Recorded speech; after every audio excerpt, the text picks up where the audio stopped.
Sri Parthiban ji. Thank you, Speaker, Madam, for allowing me to speak on Arbitration and Conciliation Amendment Bill 2021. For the amendment, the Arbitration and Conciliation Act of 1996, the Arbitration and Conciliation Act 1996 consolidated the law relating to domestic arbitration, international commercial arbitration, enforcement of foreign arbitral awards and conciliation. The Act is based on the model law adopted by the United Nations Commission of International Trade Law in 1985. Further, central government had amended in this Act in 2015.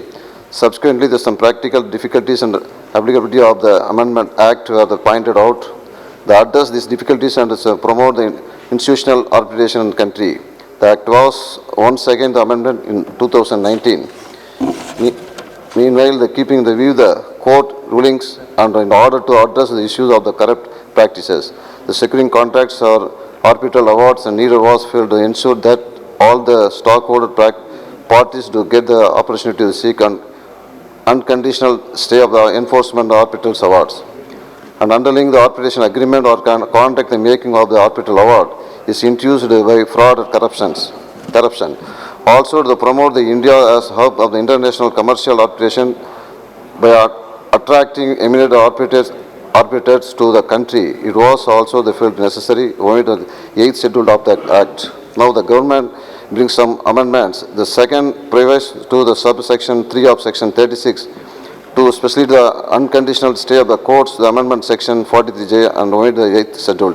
With the view of the empowering of Arbitration Council of India to lay down norms and qualification of the weather regulations for the purpose of aggregation of the arbitrator. Still some points to the consider. There is a small scope of the appeal in the arbitration award. If there is a problem with the award, there could know the scope of appeal or corrections. There is a number of institutions providing the facilities of arbitrations. It becomes very difficult to choose among the organizations. This makes it difficult to ascertain applicability of the laws relating to international arbitrations.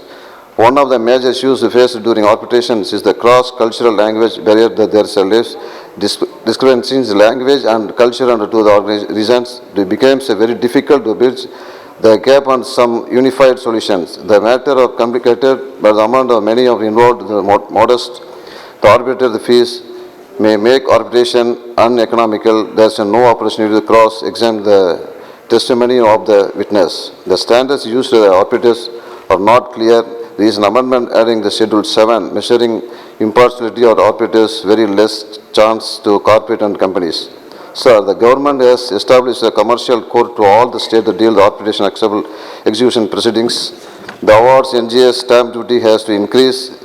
Levy of stamp duty will increase the revenue of state. During the awards execution proceedings, the court fees has increased. Nominally, it can reduce unnecessary execution proceedings before the court. Arbitration proceedings has to extend some motor accidents claim the proceedings also. The victims can get the compensation very short period. The government have encouraged the established district-wise private arbitration institutions. The banking institutions have resolved their claim through the arbitrations. As the minister is present here, I urge the long-standing demand to set up the regional branch of Supreme Court in Chennai for the benefit of the people of Tamil Nadu and other southern states. The Supreme Court have equal and sometimes even more power than the government, so it should be accessible to the common citizens. So many cases do not go to the Supreme Court because of number of barriers of the example inaccessible, traveling to Delhi and back to quite expensive, time ensuring and language, etc. This is a high time to we have the regional Supreme Court in Chennai. And moreover, the request Honorable Minister through the set up the Chennai High Court branch in Salem. Salem is located in the middle of Dharmaburi, Krishnagiri, Erode, Coimbatore, Karur and Namakkal, Kallakurchi districts of Western Zone, Tamil Nadu. During the British rule, this district was called Salem Jilla. This area's people need to travel more than 350 kilometers to get their justice. Hence, I request you stamp the Chennai Court branch in Salem, sir. Thank you.